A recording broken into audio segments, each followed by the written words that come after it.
when we come back next week, when we focus on another area of our external examination. This is Damon Scarlett tuning out. I want to say thank you so much to Kevin, and thank you to our studio engineer, Andrew Anderson. And I'm saying to you, good night and have a great weekend. So big up all the youths of KC, Wolmers and men of room. Me look and me sing and say, you now go to school, go on the bench and no chair. School lads just wave, put no hands in the air. You know what? That was a rebroadcast of the A-Team.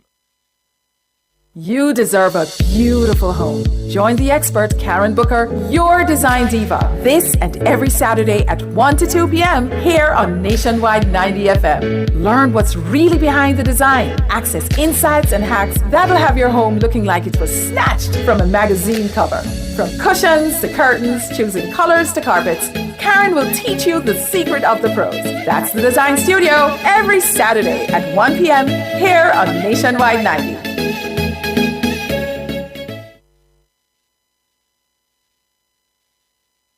If it's news, it's got to be Nationwide 90 FM.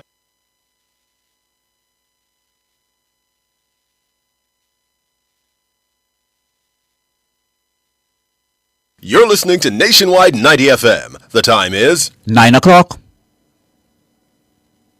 Factual, insightful, and credible. It's Nationwide News Now at 9.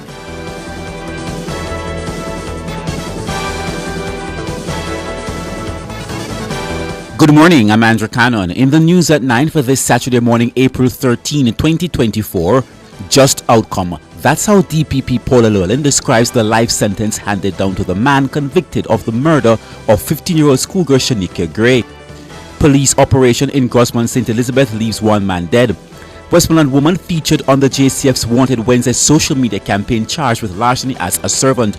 In regional and international news, CARICOM applauds move to establish transitional presidential council in Haiti. A man has fatally stabbed 6 people at Sydney Shopping Centre. In sports, Tiger Woods insists he can still tie Jack Nicklaus's record of 6 Masters wins after making a record 24th consecutive cut at Augusta National. The details after this.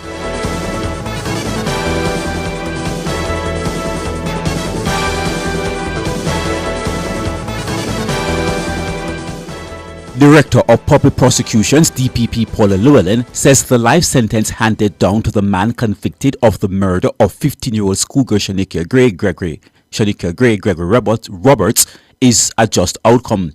Roberts will serve 42 years and 9 months behind bars before being eligible for parole.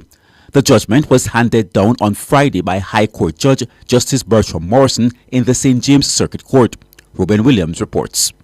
Speaking during Nationwide at 5 on Friday, DPP Llewellyn welcomed the sentence imposed by Justice Morrison. All along, we thought that given the authorities and given the at least 8 to 10 aggravating features that we saw in the case, that 50 years would have been a just result. The judge had to subtract 7 years and I think a couple of months for credit for the time that Mr. Roberts had spent in custody pre-trial. So when you do the subtraction, the 42 years and 9 months would have been the just result. Roberts was found guilty by a 7-member jury on January 24. Shanika was found dead in February 2017, 3 days after she had been reported missing. Roberts' co-accused, Mario Morrison, pleaded guilty in September 2022 after entering a plea deal with the state. Morrison, who was sentenced to life in prison a month later, was a witness for the prosecution in Roberts' trial. DPP Llewellyn says the case was a complex and heinous one. I am very saddened by the circumstances of this case. It's really one of the worst that we have seen, and we really feel it. Now I can express that for the relatives, but I'm glad that they have got closure. It was a complex matter. It was a heinous matter, the type of matter that if you are not a professional, it could give you post-traumatic stress disorder or a nightmare. She adds that Roberts' action shows how far on the dark side humanity has gone.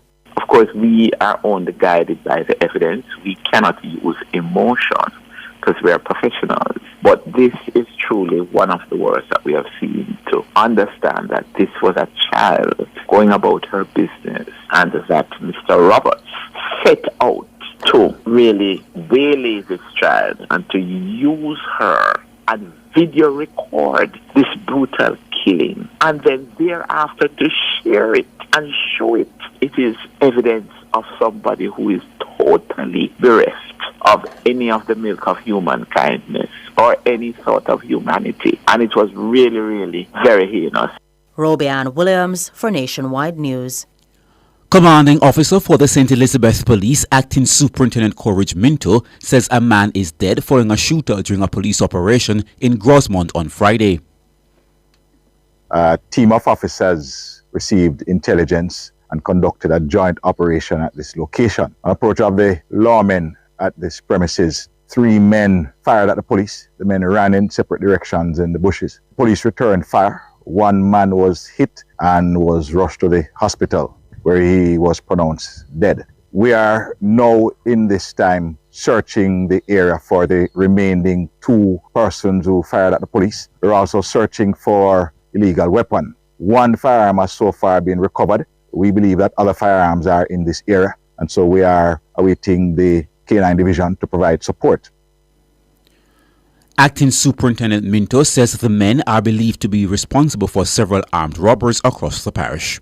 We want to assure the residents of this community that the police will continue our efforts to rid our communities of illegal firearms and the criminals in the space that are terrorizing our citizens. It is believed that these men are responsible for a number of armed robberies across the parish, and so we will be conducting further investigation. Another suspect has been held in this operation, and he will be taken to the Black River CIB for further processing. Of note, this is the 2nd firearm that has been recovered in the last 12 hours. 1 this morning and this in this operation. We'll continue our operations right across the parish until we have these persons responsible in custody. Acting Superintendent Coleridge Minto, commanding officer for the St. Elizabeth Police. A Westmoreland woman who was featured on the JCF's Wanted Wednesday social media campaign has been charged with larceny as a servant. She's 29-year-old Christina Lewis, otherwise called Tanya, of New Building District, Nain, Westmoreland. She initially gave her name to the police as Tanya Lewis. Reports from the police are that Lewis was employed as a cashier at a business establishment in the parish when she was given $900,000 to deposit into an account. It's alleged that Lewis did not make the deposit and failed to hand over the cash to her employer. She was reportedly contacted on several occasions but was not forthcoming. On Wednesday, April 10, Lewis turned herself in after she was featured on social media as wanted and was subsequently charged. She is scheduled to appear before the Savanna Parish Court on Tuesday, April 23. CARICOM is welcoming news that the decree establishing the Transitional Presidential Council in Haiti has been completed and gazetted.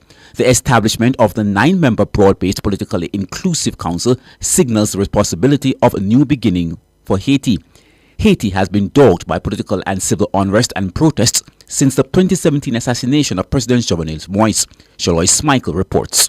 The Transitional Presidential Council was established during an emergency summit on the Haiti crisis at the Jamaica Pegasus Hotel in St. Andrew on March 11. The meeting brought together a diverse group of Haitian political, private sector, civil society and faith-based stakeholders. The Council has devised a framework setting out the creation, organization, and functioning of the Council and arrived at a political accord that articulates the way forward. CARICOM has supported Haiti through the challenging process of arriving at a Haitian-owned formula for governance that will take the troubled country through elections to the restoration of the lapsed state institutions and constitutional government. One of the first priorities of the newly installed Presidential Council will be to urgently address the security situation. This is to ensure that Haitians can go about their daily lives in a normal manner, safely access food, water, and medical services. Children can return to school, women can move around without fear of horrific abuses, and businesses can reopen. But there are still daunting challenges ahead. CARICOM says it stands ready to continue to support the Haitian people and their leaders as they determine their future in a sovereign manner through this transitional period on the path to stability, security, and sustainable development for Haiti. Shalois Michael for Nationwide News. From the region to news further afield now, a man has fatally stabbed 6 people at a Sydney shopping centre, police say. The 40-year-old man, who was known to police, was shot dead by an officer at the scene. A 9-month-old baby is in surgery and is being treated for injuries. Its mother is among the 6 dead, local media reports. The attacker acted alone, and police say there is no ongoing risk to the public. Officers from the New South Wales Police Force will lead the investigation and say it's too early to speculate on the suspect's motivations. To sports, Tiger Woods insisted he can tie Jack Nicklaus's record of 6 Masters wins after making a record 24th consecutive cut at Augusta National. The 15-time major champion is 7 shots off the lead at the halfway stage after a level par 72 left him 1 over. The 48-year-old's fellow Americans Scotty Scheffler, Max Homa and Bryson DeChambeau lead on 6 under par. And now to recap the stories making news at 9. Just outcome, that's how DPP Paula Llewellyn describes the life sentence handed down to the man convicted of the murder of 15-year-old schoolgirl Shanika Gray. Police operation in Grossman St. Elizabeth leaves 1 man dead. Westmoreland woman featured on the JCF's Wanted Wednesday social media campaign charged with larceny as a servant. I'm Andrew Cannon. You can find the news on our website at nationwideradiojm.com and on the Nationwide app available on Google Play and the App Store. Use this next at midday, but stay tuned for History for Tomorrow.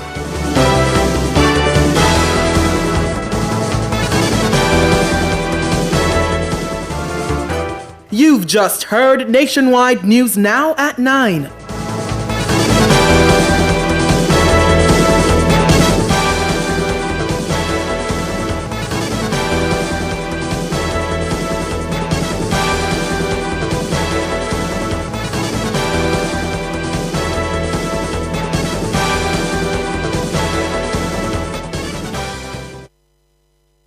You can have it all. Company events, birthday parties, or the wedding of your dreams. It's all possible at Grand Palladium Hotels and Resorts. We have magnificent event rooms and a dedicated team that will make your event the best experience that only Grand Palladium Hotels and Resorts can offer. Contact us at 876-619-0000 or call your favorite travel agency and ask about our promotion designed especially for you. Outperform, outlast, with top performance, Jackama, reliable, full stop, not comma. We have the expertise for drilling and demolition. We have the power tools for plumbers and electricians. Fancy select tools, 3 parts and 3 repairs. 3 parts, 3 repairs. 2 to 3 years. Hilton, available at Delta Supply, 106 Hagley Park Road. Call us at 876-302-61124. Delta Supply, we service what we sell. The Premier Real Estate Conference and Expo returns to Jamaica at the Pegasus Hotel from April 14 to 16. Cliff Hughes Online will broadcast live from the Expo on Monday, April 15. Tune in as local and international speakers address affordable housing solutions, wealth creation through ownership, and legal roadmap development. That's a live broadcast of the Premier Real Estate Conference and Expo during Cliff Hughes Online, Monday, April 15 from 10 a.m. to 1 p.m. only on Nationwide 90 FM, the new revolution in media. This broadcast is brought to you by Dynamic Events, Conrad Douglas, Millennium Properties Sales and Service Limited, and Stewart's Hardware. If you're into real estate, then you're going to love this. Cliff Hughes Online will broadcast live from the second staging of the International Real Estate Conference and Homeowners Expo, April 19 at the Montego Bay Convention Center. The expo will be from April 18 to 20. Hear expert presentations on April 18 and 19, then explore the Homeowners Expo on April 19 and 20 with giveaways, DJs, and live entertainment. It's the perfect outing for everyone, and the admission is free. That's a live broadcast of the International International Real Estate Conference and Homeowners Expo during Cliffviews Online, April 19 from 10 a.m. to 1 p.m. at the Montego Bay Convention Center. Only on Nationwide 90 FM, the new revolution in media. This broadcast is brought to you by 2020 Jamaica and Creative Building Finishes.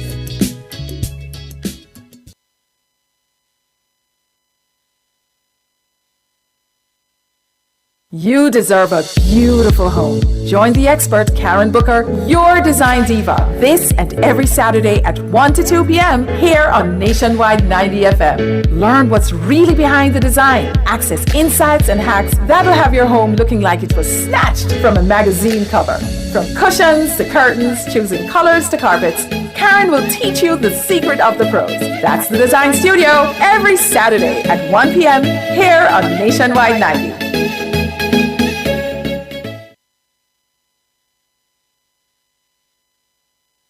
Remax Jamaica presents the premier real estate conference and expo, April 14 to 16 at the Jamaica Pegasus. 3 exciting days, thousands of real estate professionals, over 80 booths, entertainment, and more. Major sponsors include the Ministry of Economic Growth and Job Creation, Pinnacle Development, and Barita. Call them at 876-835-1197 or visit the Remax website for more info. Invest in real estate and accelerate your wealth with Remax Jamaica.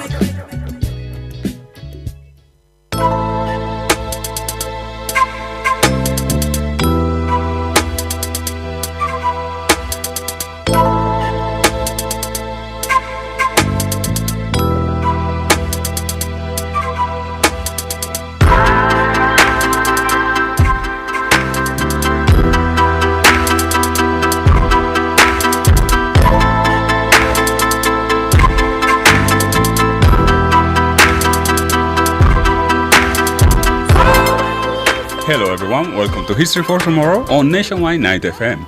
I am your host, Enrico Kenve.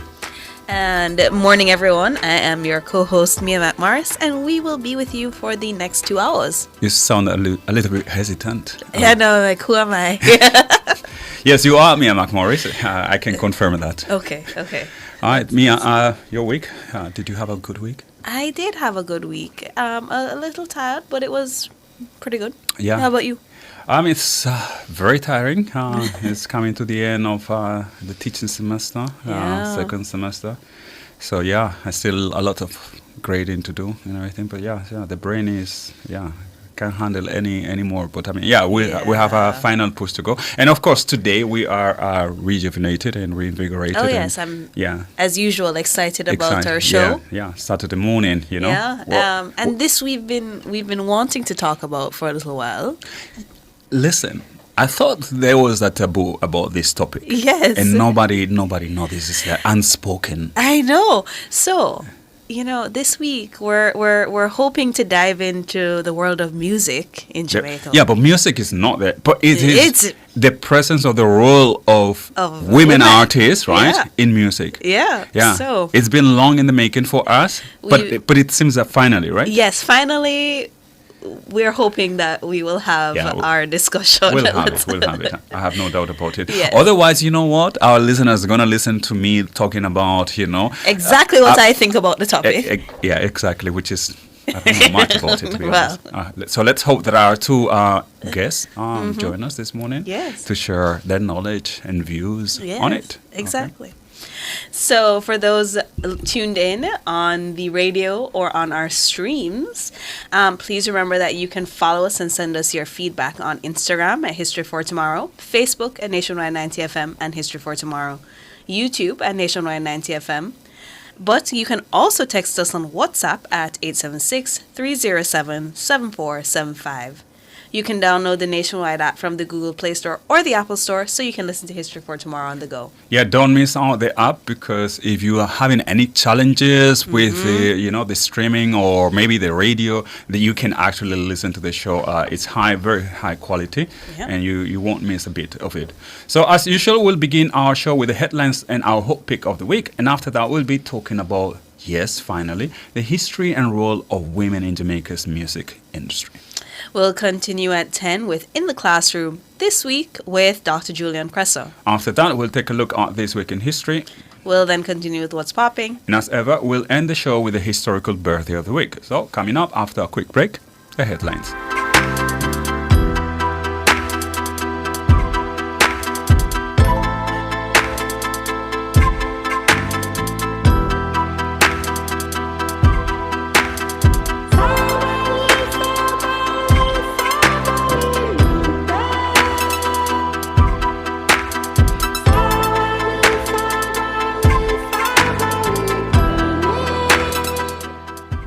Easter's a time for family, fun, and celebration. And at Chris and Charles, we believe that no bunny compares to you. Whether you're planning to party or going on vacation, Chris and Charles has low competitive rates and no guarantor up to $2 million. Why wait? Call 876-920-4189 or WhatsApp 876-838-9028 for loan options. Conditions apply. When you think loans, think Chris and Charles.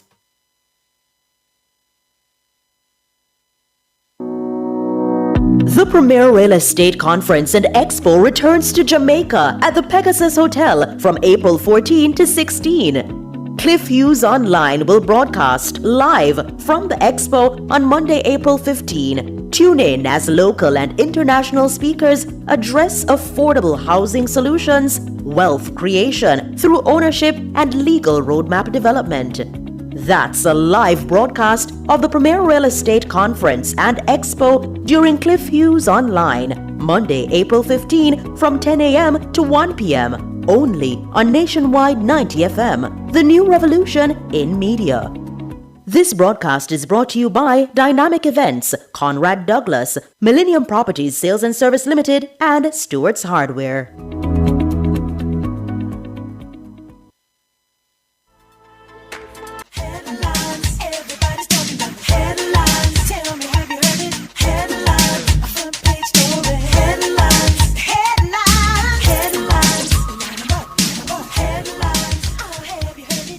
Welcome back. You're listening to History for Tomorrow, and here are the headlines.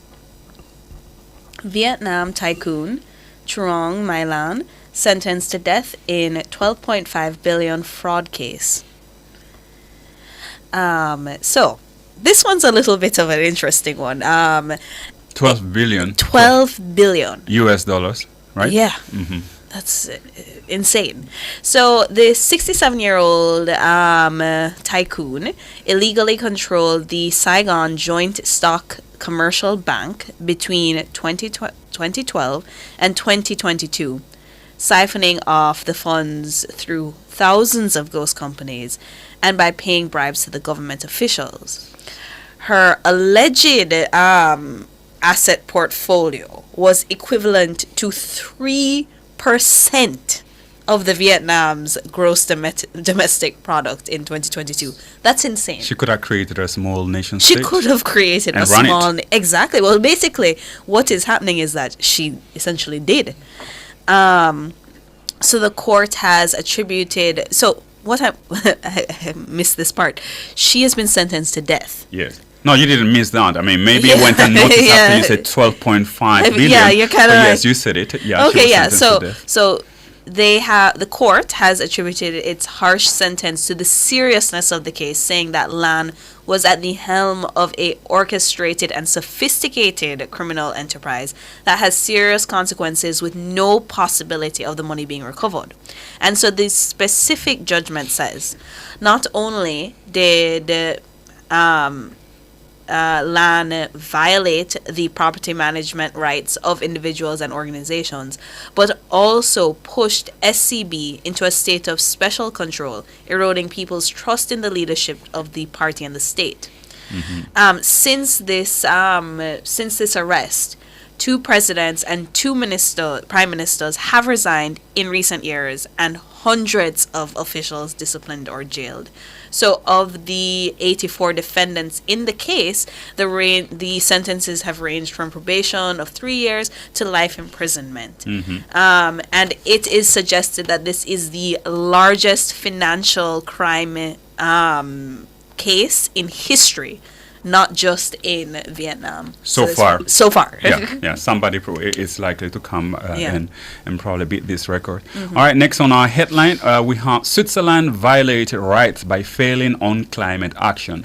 This comes in the wake of a ruling by the Europe's highest human rights court that ruled on Tuesday that countries must or better protect their people from the consequence of climate change, siding with a group of older Swiss women against their government in a landmark ruling that could have implications across the continent. This sets a legal precedent in the Council of Europe, which is made up of 46 members states, because obviously the other lawsuits may follow after the ruling this week by the High Court. Although activists, this is not the first time that activists had they have gone to court. They have gone to court to make claims against the governments for lack of action. This is the first time an international court ruled on climate change, and this is the first decision that confirms that countries have an obligation. Countries, by countries, we're talking about states, right? Have an obligation to protect people from the effects of climate change. The court ruled that Switzerland had failed to comply with its duties to combat climate change and meet emissions targets. And as I said, this claim was issued by a group of senior women for climate protection. That's the name of the group, whose average age, believe it or not, is 74. And they argue that they were particularly affected because, being older, they are most vulnerable to the effects of extreme heat and climate change. And this is important because oftentimes we only see young people, or we mostly see young people being advocates for the, for the fight against climate change and so on. So this is a very important step. I think it's a landmark, and it's also an evidence of the power of activism. It doesn't matter the age, anybody can be an activist and maybe even challenge your state if you think that they are failing their obligations to their citizens. Right. And sticking to this theme, in Colombia, the government has advised their residents to shower with a partner as the drought hits the capital water supplies. So, in Bogota, major neighborhoods have been cut off from the water grid on Thursday to preserve the dangerously low water levels as reservoirs that have been starved of rain by the weather phenomenon known as the El Nino. And this also has to do with the fact that there's been low rainfall in South America, with record-breaking droughts and temperatures this year, which, we've seen that March is the 10th month in a row that's, it's extremely hot, of course. The supplies at the Chingaza Reservoir, which supplies 70% of Bogota's water, are at 16%, the lowest on record. They estimate 54 days of water left, which is kind of frightening. Yeah, it is. And it's not the only country in Latin America that's experiencing this. You are seeing it in Mexico City, and they're rationing water supplies for the last few months. Guatemala has declared a state of emergency on Wednesday as it struggles to tame wildfires. This is a serious concern in South America. Even though this has been a suggestion by the Colombian government, they don't really suspect that couples are going to be showering together. They didn't say couples, they said partners. Right, partners. So okay, I think it's just like one of the perhaps advice that caught the attention of the media, because obviously it sounds a little bizarre. Bit odd, right? Yeah. But I think the issue is that perhaps we all have to get used to make better use of water, even when there are no water shortages or anything like that. I think that is probably something that we should change. Our last headline: Sudan's war began a year ago. Our listeners may remember that about a year ago we brought news of the outbreak of a conflict in Sudan. And this week, several international news outlets have covered the anniversary of the start of the conflict. A conflict that so far has killed thousands of people, but has remained overshadowed, of course, by the ones in Gaza and Ukraine. You may remember that clashes broke out in the capital, Khartoum, and spread to the rest of the country. And since then, the Sudan's military, led by General Abdel Fattah Burhan, has been fighting the paramilitary group known as Rapid Support Forces, commanded by General Mohamed Hamdan Dagalo, who are competing for immensely greater resources in the country. You may remember that the two actually were part of a coalition, right, that was ruling Sudan, and for reasons that are not very well understood, they fell apart. This coalition fell apart last year, and since then, Sudanese people, civilians, have been held at ransom by the two groups fighting against each other for no clear objective other than power. This has unleashed a humanitarian crisis in Sudan. Close to 9 million people have fled their homes, and according to the United Nations, it's over 1 million people who had been forced to leave the country. The UN, of course, has asked for financial support to alleviate the humanitarian crisis, but so far it has only received like 6% of what they have been asking for. It's estimated that about 3 million Sudanese children are malnourished, about 19 million children are out of school, and a quarter of the country's hospitals are no longer functioning. And of course, they were not functioning, they were not great before, but as you can imagine now, they are much, much worse off. Women and children, as always, are the most vulnerable and worst affected by the conflict. And many of the refugees have fled into neighboring countries, especially Chad, to the west of Sudan. There, it's estimated that about almost 600,000 Sudanese have arrived since last year. Doctors Without Borders, which is one of the NGOs that is alleviating the situation, providing medical aid there, they claim that children are arriving in greater numbers, and many of them arrive in the pediatric units with pulmonary complications as a result of the harsh environment. And more than 16,000 children younger than 5 arriving in Chad from Sudan have been arriving with severe malnutrition. The most desperate, however, are still trapped in Sudan, and we don't know much about them and about their fate. And some are establishing a bit of a comparison between what is happening in Sudan now, especially in the North Darfur region, with the genocide that began in the early 2000s, in 2003, where 300,000 people were eventually killed and about 2.7 million were driven from their homes. As we can imagine now, prosecutors at the International Criminal Court of Justice say that there are grounds to believe that both sides in the current conflict are committing war crimes, yet nobody is intervening or doing anything to stop this madness. And those are our headlines.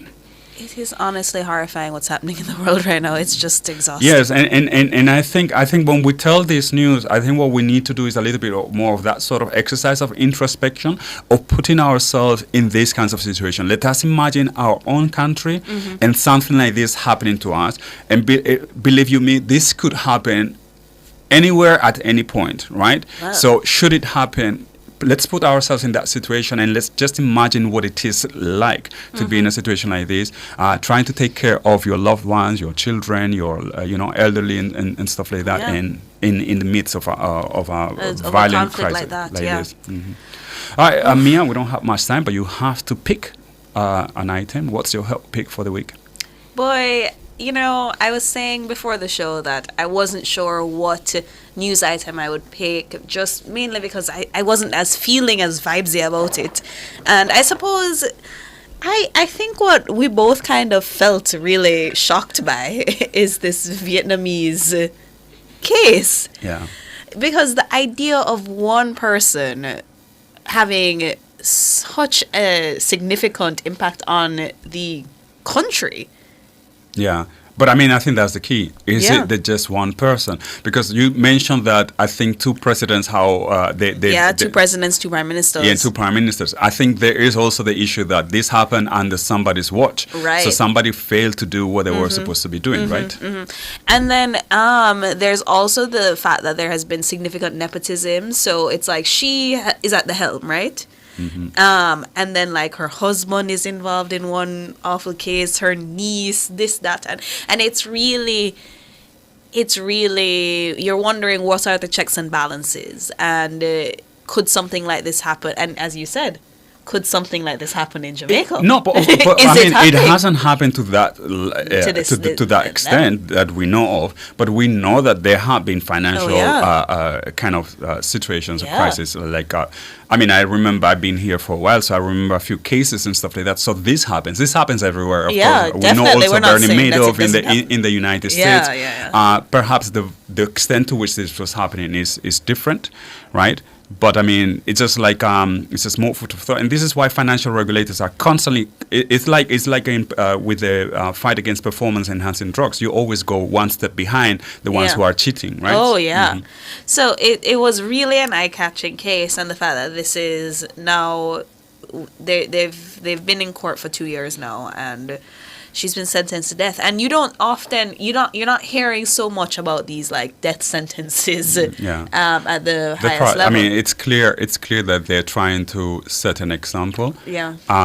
Almost because maybe admitting that checks and balances are not that effective. So maybe if we give a harsh sentence like this, we will deter other people from doing the same thing. Right, and she's not escaping. Yeah. So those were the headlines. All right, so let's take a quick break now, and we'll be back shortly to talk about Jamaica's music and her women musicians, artists. All right, we'll be back shortly.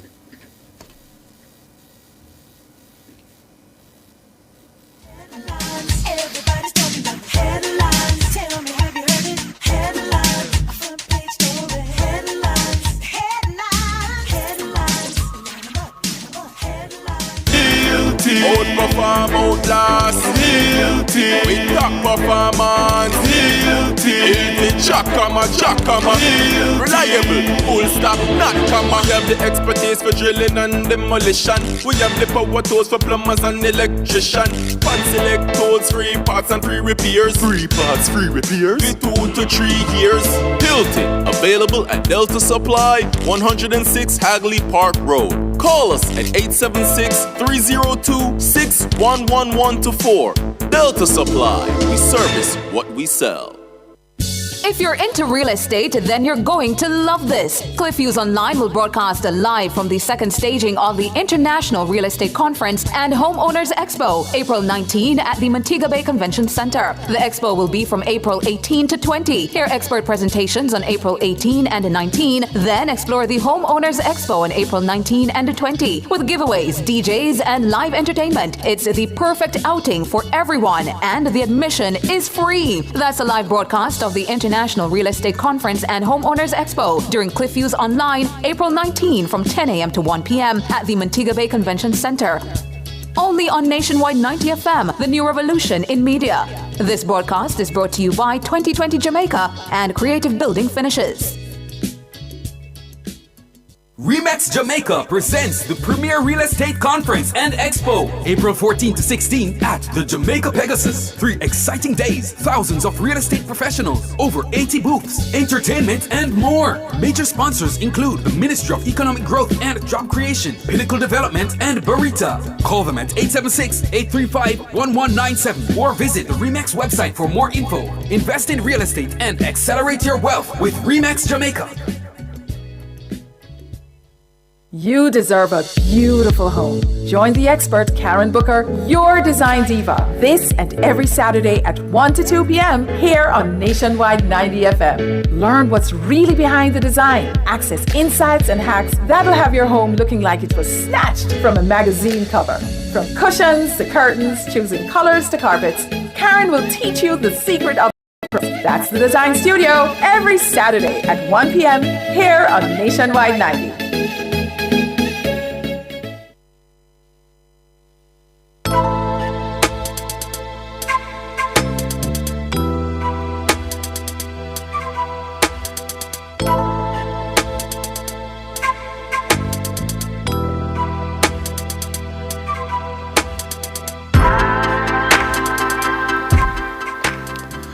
Welcome back. You're listening to History for Tomorrow on Nationwide 90 FM. For the past few weeks, Jamaican music has been making the waves yet again, bringing back memories of the gigantic impact of Bob Marley and the Wailers some 5 decades ago. The recent opening of Bob Marley's biopic has reminded us all, in case we ever needed it, the huge impact of this small Caribbean island on the world's popular music. And yet, when we look at our music, its history and impact, we often seem to forget or neglect the impact of women artists on our music, the challenges they've faced, and the achievements they've accomplished. So this week, we want to set the record straight and take a look at this historic role of Jamaican women artists. We'll be talking to Herbie Miller, cultural historian and current director of the Jamaica Music Museum, and Dr. Isis Samaj Hall, lecturer in the Department of English Literatures, whose academic work focuses, among other things, on Jamaican music. So good morning, Dr. Miller and Dr. Samaj Hall. Yes. Good morning. Good morning. So happy to have you. All right. Great to be here. Okay, all right. So we have, I think, just like being told that Miller is on, Mr. Miller or Dr. Miller is on the phone. Okay. All right, so let's... No. Please don't bother to doctor me. Oh, okay. All right. So let's start with the first question. Mia, you have something that you Right. So... we've kind of like set this up. Jamaican music is very well known, and today we're so proud to see our artists performing abroad, and we're very excited about it. But when did Jamaica begin to export music, and who were the pioneers? Herbie? I can never ask Isis. Mm-hmm. Morning, Isis. Mm-hmm. Good morning, Herbie. Loves it. Anyway, in terms of exporting music, there's a lady by the name of Mercedes Kirkwood. Okay. And Mercedes Kirkwood was actually born in Cuba. Okay. But then we could go down a whole list of great Jamaicans who weren't born in Jamaica. Yeah. But we won't do that this morning. Okay. All right. Mercedes Kirkwood was what we'd call an opera singer. She performed all over Jamaica. Was a child prodigy, of course. She sang at banquets and balls and theaters and huge concerts and so on. A frequent voice on Radio Jamaica at the time. And after she migrated to Britain, she performed in many huge theater productions such as Madame Butterfly, La Boheme, as Mimi, the lead voice. She performed in Porgy and Bess, that's Gershwin and Haywood's great piece. She played Carmen Jones in that famous one, a movie made with Dorothy Dandridge as the lead. And of course, she was also in Showboat. These are all huge Broadway productions. Yeah. And Our Lady excelled at that, performing at places like Royal Albert Hall in Britain, among others. Back in Jamaica, she, was back on the circuit doing stuff. She received an OD recently, maybe about 2012, thereabout, if I recall. And she died in her 90s in 2014. So she was one lady who was way abroad. There's another lady by the name of Kathleen Jackson. She is the original first lady of song. She was a jazz and cabaret singer, very versatile as well. And she also migrated. She sang all over the world, including Britain, America, Canada, Eastern Europe, including the Soviet Union, which is now Russia, and so on. Very flamboyant woman. I interacted with her quite a bit in the 70s when she lived in Jamaica. And she died in London around in this period in the 2000s. So, Herbie, I'm thinking about like the beginning of the music or the commercial music industry in Jamaica, and like a few names stand out. Doreen Schaefer, Patsy Todd, Millie Small. I'm just wondering, were they the exception or rather a reflection of a greater female presence in the origins of the Jamaican commercial music scene? than it is usually assumed. And you've just mentioned two kind of very popular singers, but I'm wondering, can you give us a little more information on that, to the commercial music? And women have always been involved. If you think of even the great American music scene in the 30s and 40s, keep in mind that we sort of mimicked that. So you'd have great, what they would call in the old days, boy and girl singers. So in Jamaica, you had a lot of that. Stranger and Patsy, Derek and Patsy, Roy and Yvonne, Stranger and this, and all kinds of men singers. Alton and his sister, the great Hortense Ellis. Then you had the women behind the men. Norma Dodd was the wife of Clement Coxon Dodd. The Duchess was the wife of Duke Reed the Trojan. Mrs. Pottinger, a very, very important producer. She produced the Gaylords, the 2/7 Crash Guys, I can't remember the name now. She was just huge, Mrs. Pottinger. But in a way, very quiet. There was a great mentor to people like Judy Moore, Ken Booth, not Doreen Schaefer, but Patsy Todd, and so on. So while women were there, the is a male-dominated field. Yeah, sorry to cut you there, because I wanted to. Obviously, we are focusing mostly on the singers, right? Yeah. Which oftentimes we all make the mistake, right? Yes. But the people in the music industry, they know that it's more just than the singers. It's also about the musicians, the lyricists, and so on and so forth. So Isis, just to bring you in here, like, can you tell us anything about female musicians, lyricists at the time? We're talking about the 60s, 70s. Were there any ones that we can highlight? And can you tell us who they were?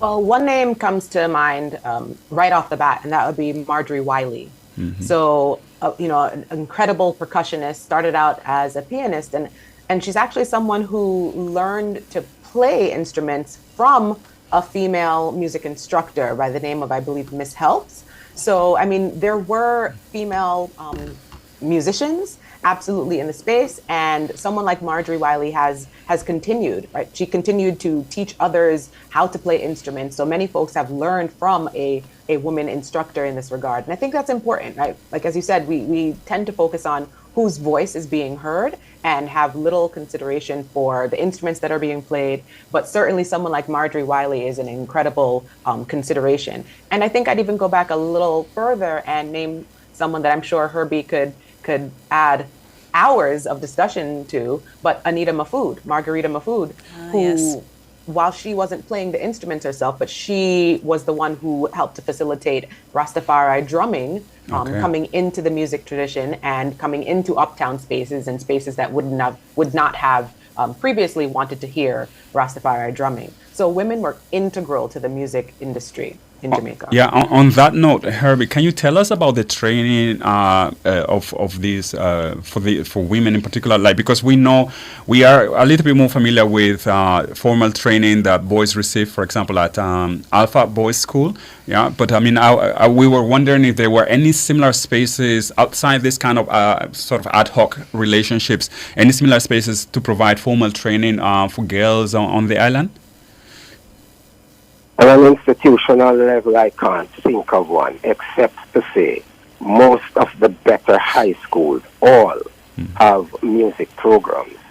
And parents would send their daughters in particular to private lessons, mainly the violin and the piano. Alpha, you must understand, is a one-of-a-kind institution. It was not founded to teach boys music. It was founded to take care of boys without a home, so to speak. Broken homes, boys on the edge of getting into problems and so on. While it was not a reform school such as Stony Hill was, it was almost that. In fact, most of us considered it that. But let me just add to your question a while ago. a fantastic woman was called Ivy Graydon. She led an orchestra of men for many years, from the 30s right up to the 50s. And she was highly respected by all these men. And she died in her 90s. Another fantastic woman still lives here among us. Second only to Ernest Landry on the guitar, Janet Enright, a guitarist of tremendous prowess and also a lyricist. Yeah, I'd love to hear that. It's so wonderful to see that representation. And Isis, just coming back to you, before music became this kind of creative commercial industry that it is today in Jamaica, I assume that there were very few who saw it as a serious activity or a career. And, was this actually the case? Were there negative connotations attached to it in the 60s and 70s? And was this worse off in the case of women? So I think Herbie addressed that point, right? A little bit earlier on, to say that it was a man's industry, right? And so by virtue of that alone, it would have been uncomfortable for women to be in that space, right? To find space. I'm thinking of a scholar by the name of Heather Augustin, who has an incredible book that, has done the work of excavating, finding, doing the research to hear the voices of women who were in the music industry from the 1940s through into the 1970s, early 80s. And this book is called Songbirds, Pioneering Women in Jamaican Music. And in it, she talks about some of the difficulties that women faced in the industry. And yes, sometimes this difficulty would have been sexual harassment, being told what to sing, and how to perform by men. So there was less autonomy over what material they would cover or would do in the studio. And, it's an interesting story to hear. And unfortunately, I think we don't hear it enough from the women who remain in the industry, right? There's a little bit of a discomfort, I think, in expressing this truth, because one would not want to seem as if one is, uncomfortable or complaining or ungrateful to have had the opportunity. But at the same time, we need to talk the truth. Yeah, no, I think that's very interesting. I mean, we have seen it in the film sector. We have seen a few more of those voices being aired out in the last few years, not so much in the field of music, especially not here in Jamaica. We need to take a quick break now. We'll be back shortly, and we'll continue the talk with Herbie and Isis. We'll be back shortly.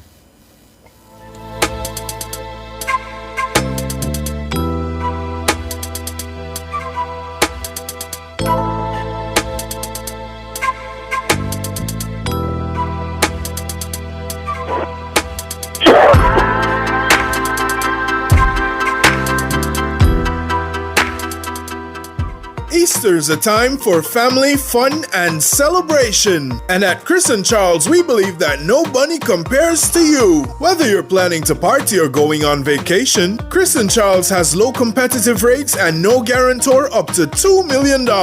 Why wait? Call 876-920-4189 or WhatsApp 876-838-9028 for loan options. Conditions apply. When you think loans, think Chris and Charles. You deserve a beautiful home. Join the expert Karen Booker, your design diva, this and every Saturday at 1 to 2 p.m. here on Nationwide 90 FM. Learn what's really behind the design. Access insights and hacks that'll have your home looking like it was snatched from a magazine cover. From cushions to curtains, choosing colors to carpets, Karen will teach you the secret of the pros. That's the Design Studio every Saturday at 1 p.m. here on Nationwide 90.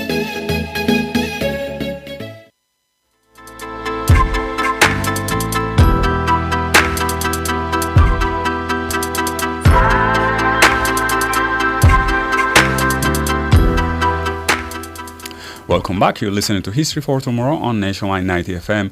We're talking to Harvey Miller and Isis Smash Powell about the role in the history of women in Jamaica's music.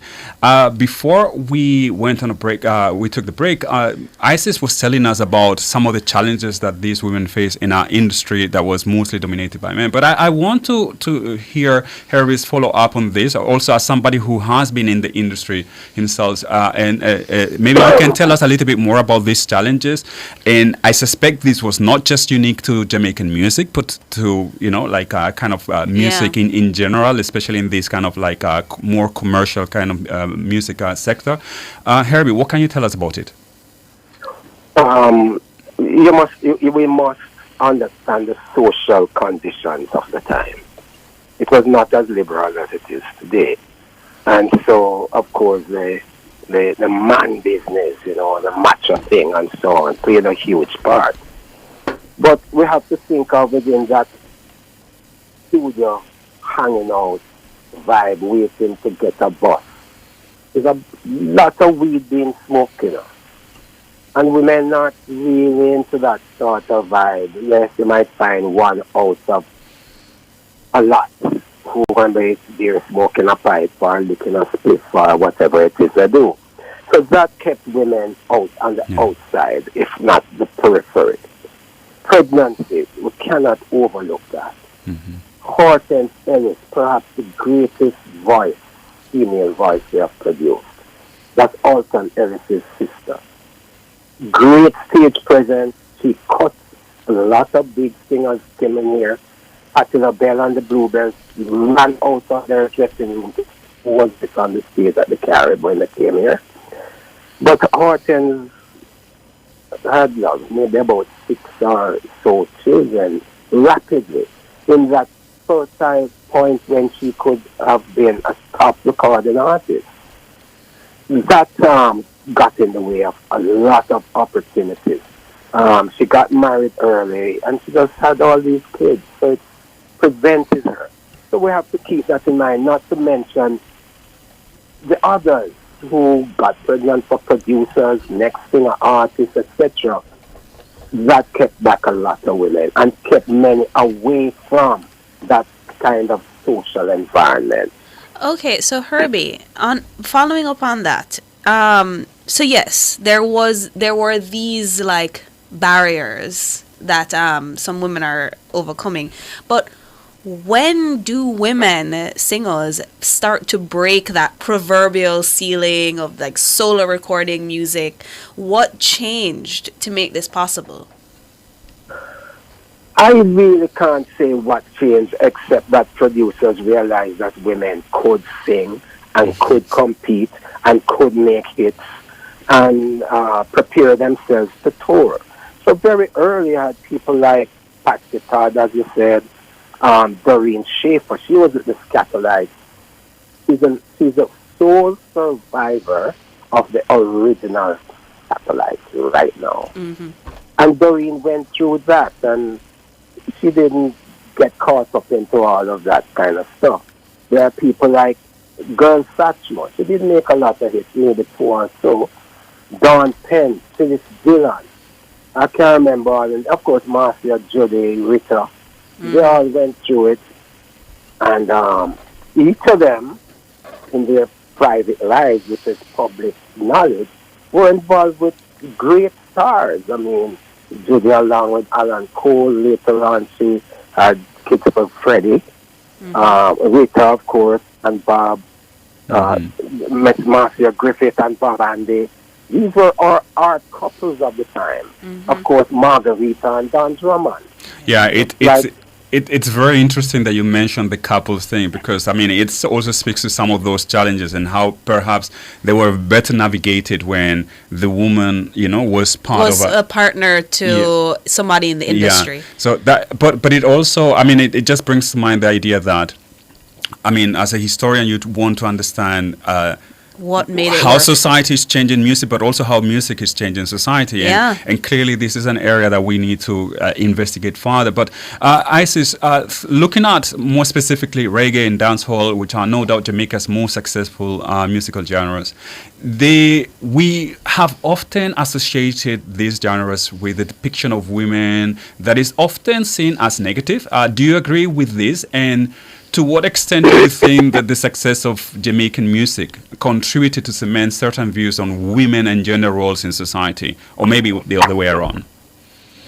I think it's probably more that it's the other way around, right? So if women were being limited in terms of how much they could access the music industry, if women had a greater chance of accessing the industry, if they had a brother, cousin, or, you know, some other familial relation to get into the music industry, or if they, you know, knew the producer, if they were in a relationship with a producer, if they were in the relationship with a male artist, if that's what it took to get women into the industry, then it's telling us something about the industry, right? So it's less that women were changing it and then more that the industry was recognizing that women had the capacity to drive sales.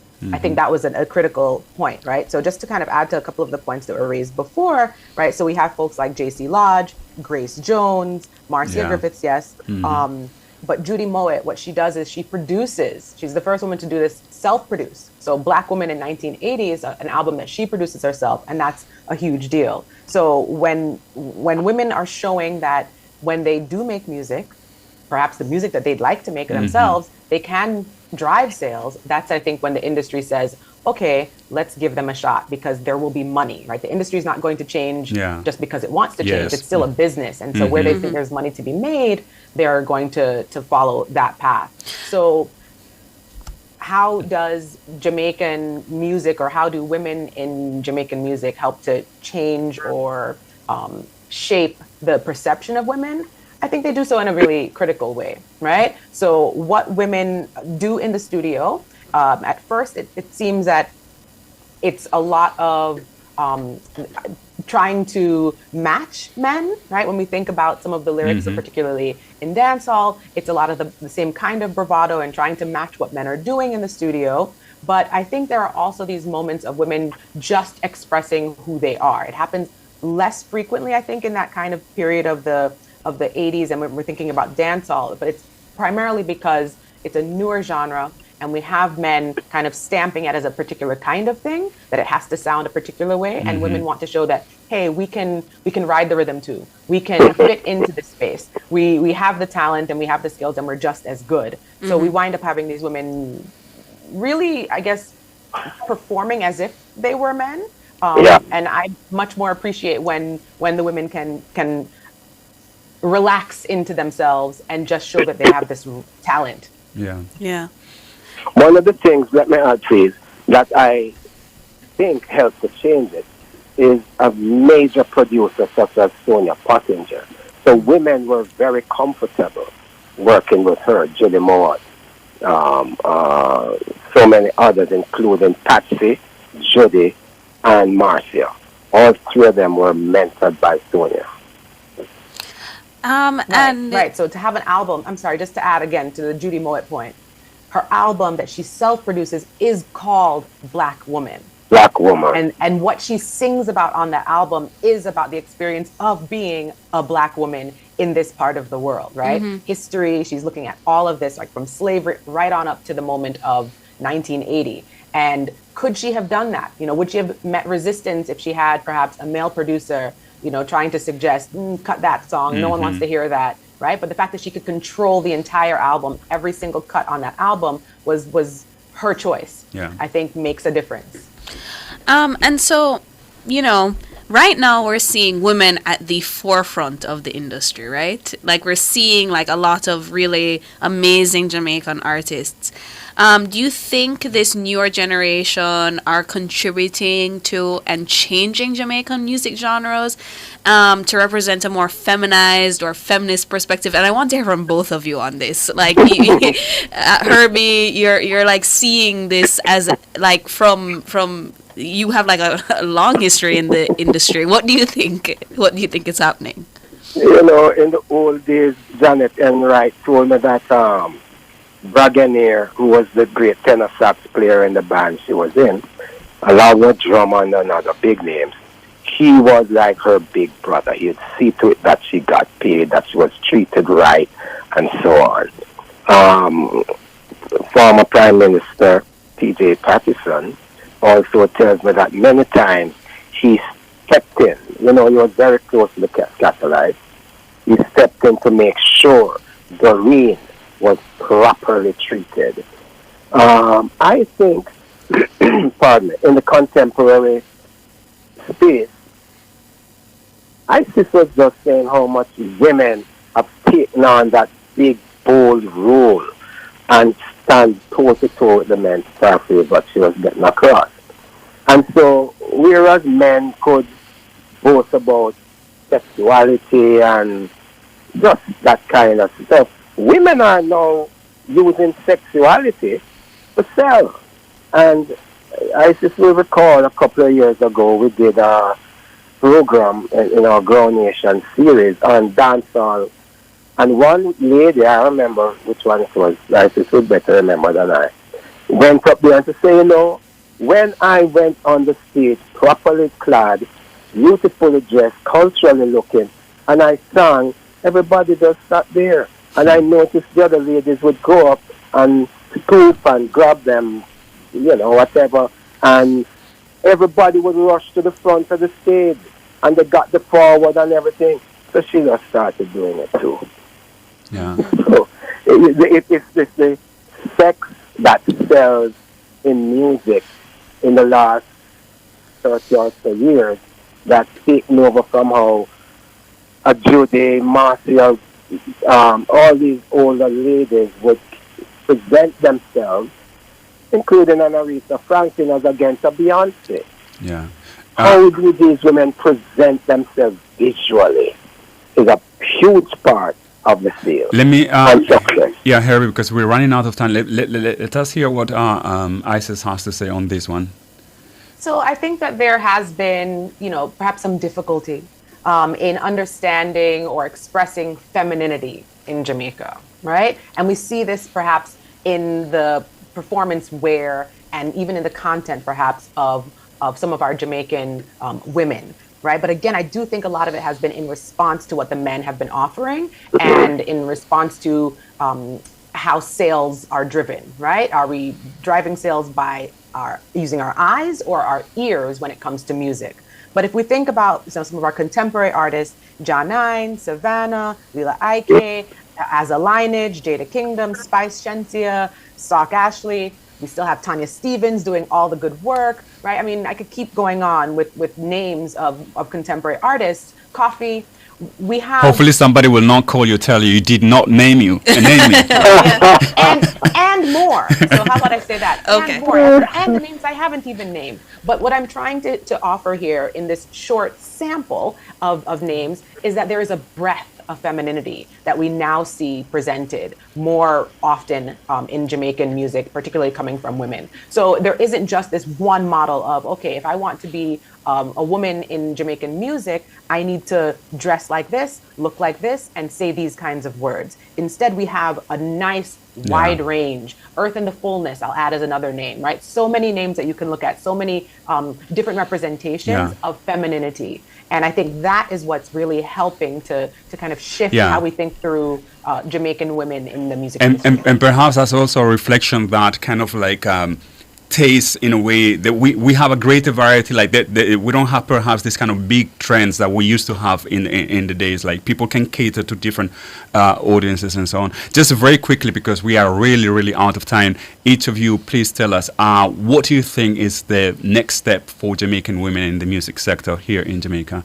Harvey and then Isis. The next step, well, I'm not a predictor of the future, but to follow up on what Isis just said, Janine leads a group of conscious women, and I hope that in the future we'll see much more of them taking on the role of social commentators in the more universal sense, not just the parochial sense, and move into the areas where, for me, the classic period ended, the 70s. Yeah. Isis, for you, closing the discussion? I think there's going to be more production from women, Okay. and I think there's going to be more rule breaking. Okay. All right. So we'll be here to witness all of that. Waiting. Yeah, waiting for that. Thank you very much to the two of you for the very engaging conversation. We learned a lot. I mean, I know that some of our listeners knew about this. I mean, they were commenting, of course. I'm sure it's people of older age who recognize some of the names. But for those of us who are younger in the house, you know, like, I wasn't familiar with some of these names. So thank you so much to the two of you. Have a wonderful Saturday. Thank you much. Thank you. Bye, bye-bye. Love. All right, we'll take a quick break now. We'll be back shortly with In the Classroom.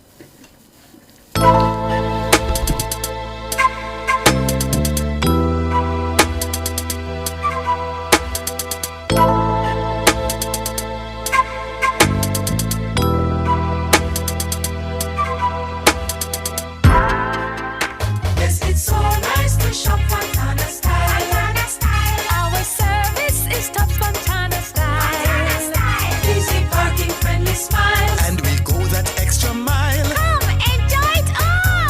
Variety galore, Fontana Style. Fontana Style. Low prices and much more Fontana Style. Fontana Style. This pharmacy's unique. We have everything you seek. Alright. Come, we've got it all, Fontana Style. Yeah. Need to make a change to your title or need a title? Geoland Title Limited. They do lost title application, add and remove names from titles, wills, estates. First-time registration land surveys also included. Affordable rates and flexible payment options. NLA adjudication and land titling waivers also available. They have 8 locations island-wide. Call 876-754-6436 or visit their website at geolandonline.com. Geoland Title Limited. Secure your land, secure your title.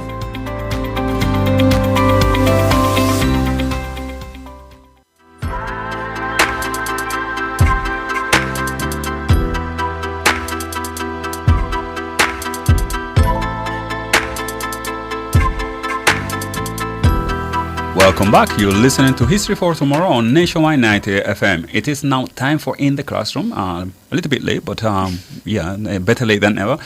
This week we have Dr. Julian Cressa and his monthly sport history discussion. Good morning, Julian. How are you doing? Hey, good morning, Enrique. Good morning, Mia, and to all your listeners. I'm doing well, thanks. All right. Well, what do you have for us this week? Well, some of your viewers might know that the Masters Golf Tournament is going on in the USA this weekend. I know about that too, by the way. Oh, yeah? What's that? Yeah, I know about it You know as well. about it Yeah, as I know well, about right. Tiger Woods yesterday, like completing 2, how you call it? Like when it's like 2 days in one. I don't know what Yeah, the term he is. had to complete the first round on day first 2 round, and yeah. right back out for the second round. And you know, we may not necessarily be huge golf fans in Jamaica, but we certainly pay attention to Tiger Woods. Absolutely. And we know his significance in the game, you know, becoming the first black golfer to win a major. And he actually did it at the Masters, which I think made it even more significant because of the what some would say, the kind of racist and elitist traditions of the Augusta National Golf Club in Augusta, Georgia. Yeah. And that got me thinking about our own, you know, racial barriers to sport in Jamaica and our own pioneers who helped to break down those barriers in Jamaica. So I wanted to talk a bit about the Lucas Cricket Club because that was the first sporting club in Jamaica, the first predominantly black sporting club in Jamaica that was able to break down barriers and to gain entry into what was previously a white-dominated sport. Yeah. So, Julian, this is before Jamaica became a society with no race, only class issues, right? No, certainly race and class issues. Okay. All right. So tell us about this history of this cricket club in the Lucas Cricket Club. All right. Well, first of all, this is a bit of context. Mm-hmm. In the late 19th century in Jamaica, there were a number of different sporting clubs. A lot of sporting clubs were called cricket clubs, so they had the CC affixed to their name because cricket was the primary sport. But a lot of these clubs were engaged in a number of sports. So Kingston Cricket Club also had football teams. They had tennis teams as well. So even though cricket is the primary sport, they were responsible for a number of different sports. And a lot of these early clubs were white only. The members of these clubs were incredibly prejudiced. The prejudices were both racial and class. So not only were blacks excluded from these clubs, but also, poor whites or even middle class brown Jamaicans would not have been able to get access to these clubs. Sorry, Julian, can you explain, if you know, how was that phrase or stated? Was it explicitly, or it was more like an implicit sort of policy? And that's a great question. No, it was never stated. And one of the things that we see a lot of certainly in British territories and Jamaica, is racial prejudice being enacted through measures that are always implicit. So, for instance, around the same time when voting was reintroduced in Jamaica in the 1880s, there was never a clause that said blacks couldn't vote, but what they did was introduce a literacy clause, knowing that clause would exclude most black working class Jamaicans. What Kingston Cricket Club and other clubs did was have very high membership dues and entry fees, which right away, disqualified the majority of black Jamaicans. But they also had a application process where you would have to be nominated by members of the club who would have to put their names up on the club notice board for 2 weeks to say, I endorse this person. And that would often discourage members of these clubs from supporting the nominations of black applicants, because they didn't want the kind of social ostracism that could come with that. And then they had a voting process, a secret voting process, where they would vote on the applications of these persons. And of course, they would simply, vote to exclude a lot of them. But there was never an explicit rule that said, black members were not allowed. So then, when does Lucas come about? When do we see this kind of black sports club come into? Wonderful. So we have these other clubs. Black cricketers can't get into these clubs because, as I said, because of the prejudices. But what is also affecting, the ability of blacks to participate in cricket is wider structural inequalities. They can't afford cricket. Cricket has always been and still is an extremely expensive game. Most of the blacks in a city like Kingston couldn't afford the large land spaces that would be necessary to start, a cricket club. So you have a group of enthusiastic black cricketers led by a man named Dave Ellington, who, was a tramcar driver. And they would gather informally at what was known as a race course then, which is now Heroes Park, which was, a large public area.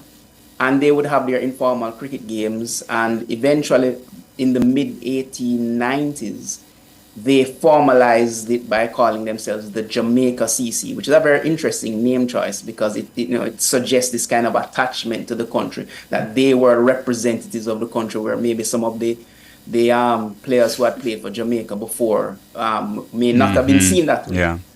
So Lucas comes about in the early 90s, and they actually changed their name to Lucas because in 1895, an English cricket team led by a man by the name of R. Slade Lucas comes to Jamaica. And Slade Lucas learns about the Jamaica CC, realizes their enthusiasm for cricket, realizes the challenges that they face, and actually at the end of the tour donates all of the cricket equipment, the bats, the pads, the balls that they had to the Jamaica CC to encourage them and help them to continue in the game. And because of that donation, the Jamaica CC changed their name to the Lucas Cricket Club. So that was 1895. All right, so it's interesting. So this Lucas Club creates a space for black people to participate in cricket and I don't know if other sports activities. But in terms of like breaking down this sort of like racial barriers, how did they do it? All right, so initially when Lucas CC is formalized as a club, they're given second-class status. The club structure in Jamaica at the time was still fairly new. Maybe they had club competitions about 10, 15 years. The Senior Cup was only started in 1897, and they had a Junior Cup competition. So Lucas was immediately given what was called second-class status, which wasn't a racial or social ranking. It was as a club, you are new, you don't meet certain qualifications. So Lucas starts out by playing in second-class competitions and proving themselves. They also start to play friendly matches against some of the elite clubs. Just as the example of Slade Lucas shows, there are people within these white elite clubs who are interested in seeing the game grow, who don't necessarily exhibit the same prejudices as other club members. The captain of Kingston Cricket Club in the late 1890s, a man by the name of Frank Lynch, actually fought very hard for Kingston Cricket Club to play against teams like Lucas, and he is noted as saying that it was very difficult for him to overcome some of the prejudices of his fellow club members. But eventually Lucas CC starts to play friendly matches against these bigger clubs. They perform well. They start beating the bigger clubs, and because of their performance on the field, those who run the game in Jamaica realize that they can no longer deny Lucas first-class status. It's too patent, it's too obvious that they have reached this standard. And in 1901, the Lucas Cricket Club is entered into the Senior Cup competition for the very first time. And so we have a black club in Jamaica's in a Jamaican senior sporting competition. And that is a tremendous breakthrough for black participation in sport generally in Jamaica. Yeah. I mean, this reminds me, I don't know if it's too much of a departure, but I mean, there was, in some sports, there was always this kind of commentary about certain sports not being appropriate for people of color, so to speak, right? Yeah. Because of the intellectual sort of abilities that were required for certain sports. And I assume that was part of the mindset with cricket as well. Definitely, and you see in various manifestations. Initially, there's a general idea amongst the white elite that cricket is a cerebral game, it is a cultured game, and it is therefore not a game for working class blacks. Mm-hmm. Of course, Lucas comes along and they play well, and there's this concession that is made. But if you look on the Jamaican team, the very first time that black players are picked on the Jamaican team, they're bowlers, because the whites are willing to concede that, okay, blacks can be very good bowlers because bowling is still seen as largely a physical act, especially fast bowling. Mm-hmm. And for a long time, black batsmen are still not picked. And it takes a while for somebody like a George Headley to come along and, prove beyond any doubt whatsoever that, blacks have every capacity to bat and to dominate. And Headley does that. And so another concession is made. But of course, whites still hold on to this idea, well, okay, blacks have shown us that they can bowl, they have shown us that they can bat. But captaincy is still something that is beyond them. And it takes another 20 years after Headley makes his debut for, blacks to begin to be given captaincy roles. Yeah. So that is always seen in the game. All right. Thank you so much, Julian, for sharing this. I think the youngest listening to us might not be aware of it, that kind of history of race and racial prejudice and so on that obviously were part of society, but they were also part of sports. And I think this conversation helps us to bring to the fore how these ideas were shaping society in sports as well, and how sports in a way kind of contributed to break down some of these prejudice. But I guess, and this is a matter for another discussion, we still can hear some of the lingering remnants of some of these ideas in some sports commentary. Maybe not so much in Jamaica, but in other parts of the world for sure. Yeah. All right, thank you so much for sharing this. All right, thank you for having me. All right, no problem. We're going to take a quick break now. We'll be back shortly with This Week in History.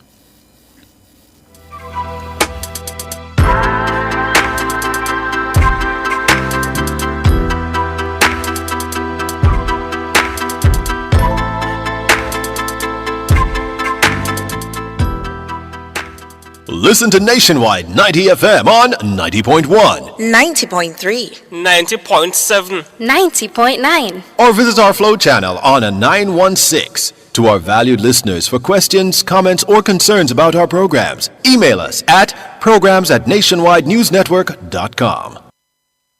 Remax Jamaica presents the premier real estate conference and expo, April 14 to 16 at the Jamaica Pegasus. 3 exciting days, thousands of real estate professionals, over 80 booths, entertainment, and more. Major sponsors include the Ministry of Economic Growth and Job Creation, Pinnacle Development, and Barita. Call them at 876-835-1197 or visit the Remax website for more info. Invest in real estate and accelerate your wealth with Remax Jamaica. Stop buying expensive toner cartridges. Global Ink is now selling new factory direct generic toners. Remove factory seals, install and print. Engineered to work first time, every time. Certified for use in HP and Brother printers. Worry-free, affordable printing for your peace of mind. Money saved is money earned. We deliver island-wide. 754-7444 or 1-888-NEED-INK. Never run out of toner again. Global Ink.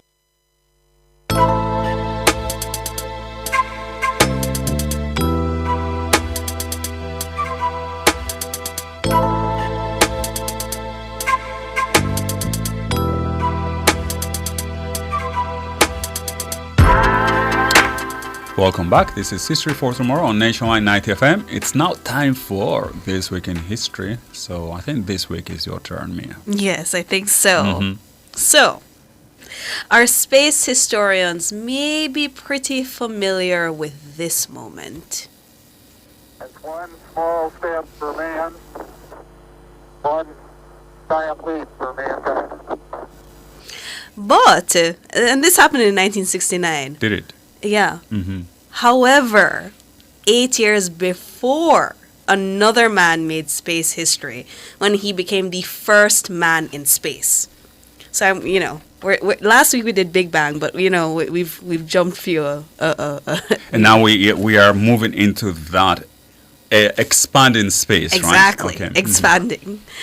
So on April 12th, 1961, Yuri Gagarin from Russia, then the Soviet Union, became the first human being to be launched into space and proved that space travel was not this far-fetched concept, but attainable through hard work and large doses of ingenuity. But let's get into the history of this legendary moment. As usual, I'd like to give you a little context. For millennia, humans have been interested in celestial objects. From very early on, maybe like 10,000 years ago, if not earlier, humans became acquainted with the movements of celestial bodies, being able to measure time and season. Already in the second millennia BCE, it is documented that astronomers in Mesopotamia studied the stars as a way to find their place in the universe. However, passive observation gave way to goals of exploration during the 20th century. So you jump from 10,000 years ago to... I know, I like in one paragraph. Anyways, this really got going following the conclusion of World War II and the beginning of the Cold War between the Soviet Union and the United States. I mentioned the end of the Second Great War because it was the technology developed during this period by Germany in the form of their V-2 missiles or intercontinental missiles that really created this momentum for the space race.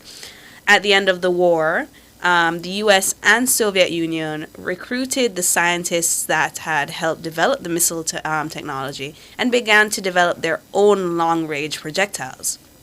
However, it wasn't until the US in 1955 announced its intention to launch an artificial satellite into space that things really got started. And I say this because Russia first them. They launched Sputnik, which is translated to traveler, into space. And with this, both nations began looking to a future of space exploration, making reality of what until then had been science fiction. Perhaps the most notable of these works was Jules Verne's From Earth to the Moon, written in 1896. A year after Sputnik, the Soviet Union accomplished another milestone when Laika, a dog, became the first animal to successfully orbit the Earth. Unfortunately, no plans were made to get Laika back to Earth, so poor Laika died in space of thirst and hunger. Mm-hmm. The next major step, therefore, was to figure out how to bring the spacecraft safely back to Earth. Yeah, I think that was important. Very important. So, in preparation of what everybody knew would be the most important achievement of all, sending a human into space, the Soviet Union began recruiting candidates. And of this, Yuri Gagarin was drafted alongside a cohort of pairs for this future mission in 1960. Prior to this, he had steadily worked his way through the ranks of the USSR Air Force, and in those days, of these early days of the space race, all astronauts or cosmonauts, as they were known in the Soviet Union, came from the Air Force. There, Gagarin had attained the rank of senior lieutenant in 1959. Soon after training for this demanding and highly risky mission began, the original class of 20 recruits was steadily whittled down to the Sochi 6, who we might recognize that name. And finally to the chosen two, Gagarin and his colleague Herman Titov.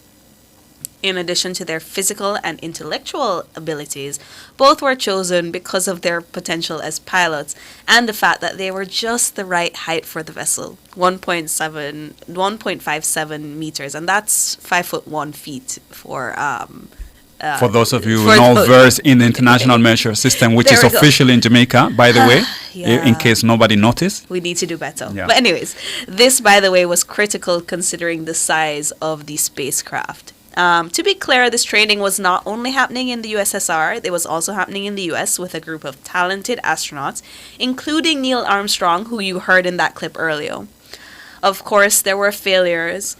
However, this did not dissuade the scientists in both countries from searching for a way to make it outside of Earth's atmosphere and escape its gravitational force and come back. Yes. And come back.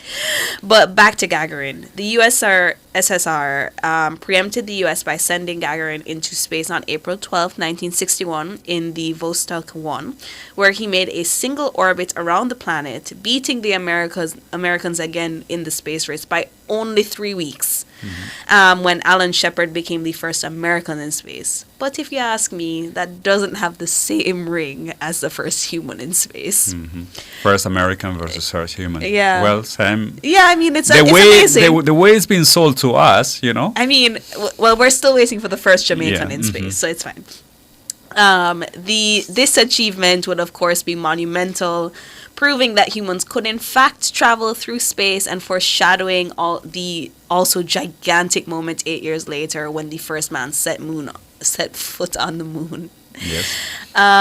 So on April 7th, 2011, the UN declared April 12th to be International Day for Human Space Flight, for the incredible achievements by Gagarin and the many people who made this achievement possible. After these successes, other countries would join the Great Space Race, and today some 80 countries have made their own maiden voyages into space. And in fact, just last year, 2 Caribbean women from Antigua and Barbuda traveled to space. They were tourists, but you know. Space tourists, yeah. It's amazing. And so, yeah, that was our This Week in History. Yeah, I mean, the fact that they were tourists is amazing. I think what is more amazing is that they were brave enough to go. I mean, I'm not sure you could get me onto that. Yeah. I'm not sure. And, you know, before we go too far, I really want to talk about the other animals in space.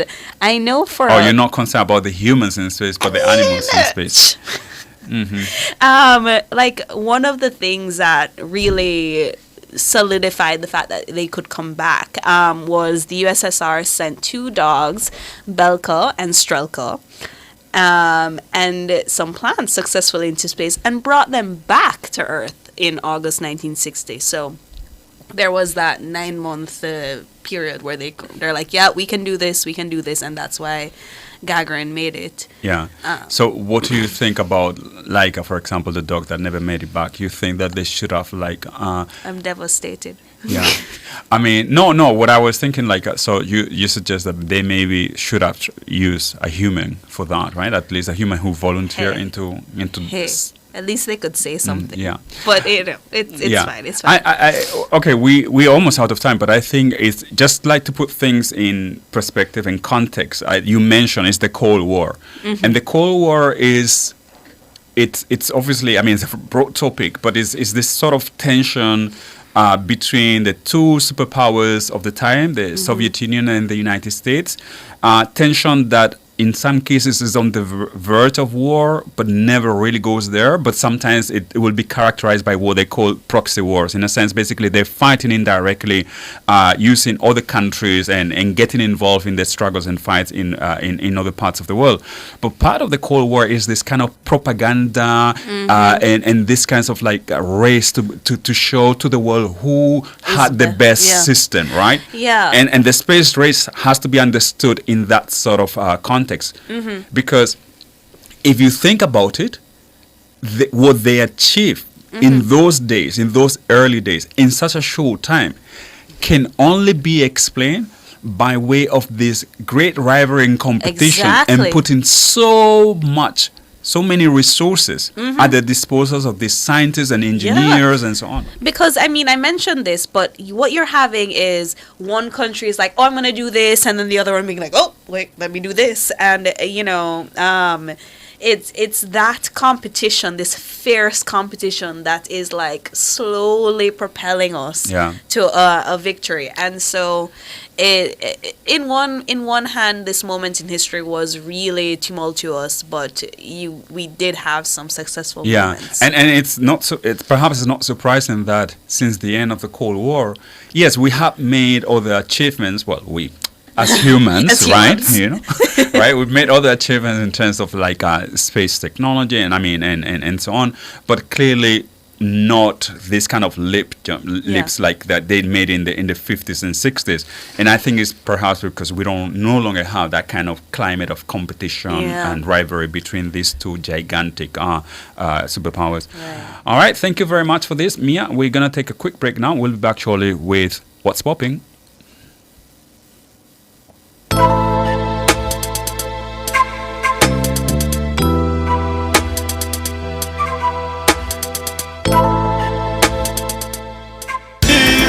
Outperform, outlast, with top performance, Jackhammer, reliable, full stop, not comma. We have the expertise for drilling and demolition. We have the power tools for plumbers and electricians. Fancy electrodes, free parts and free repairs. 3 parts, free repairs. 2 to 3 years. Hilton, available at Delta Supply, 106 Hagley Park Road. Call us at 876-302-61114.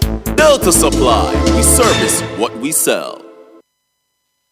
Come to Frame Art Jamaica Limited for your one-stop framing, graphic design and printing needs. We frame photos, certificates, paintings, t-shirts and so much more. We print banners and print on canvas. You can also get high-quality prints and framing done in a quick turnaround time to fit your budget. Visit Frame Arts Jamaica at 22C Old Hope Road, Kingston 5, Monday through Saturday, 8:30 a.m. to 6 p.m. Call us at 876-929-3058 or visit us at info@frameartjamaica.com. Serving you for more than 30 years.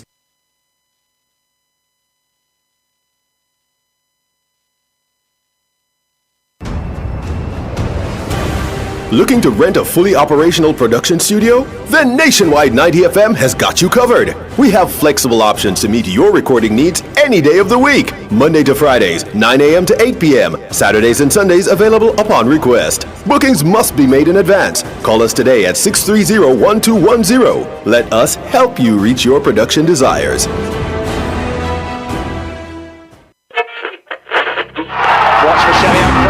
I stay locked to the Olympics because, of course, I'm Jamaican. What you mean? Me, I have to tune into the Olympics, man. Because I'm always busy, but what? I have to know when Sherika Jackson beat Shakari. Brother, I have to have every notification for the Olympics. I want to hear every run. Now Sherika Jackson coming every jump. Oh, that is absolutely huge of Wade Pinkham. Every fling, live. So, take us then. Nothing can miss me. We're always on the move. So while we're driving, run, Elaine, run. Jogging. Yes. Run, Watson. Win again. Watson is now a world champion. Or even at work. Quick, the race has started. We can't miss a beat because we keep it locked to the only station for the Paris Olympics. Nationwide. 90 FM. Nationwide 90.1, 90.3, 90.5, 90.7 and 90.9, and on YouTube at Nationwide 90 FM Live. Nationwide, the new revolution in media.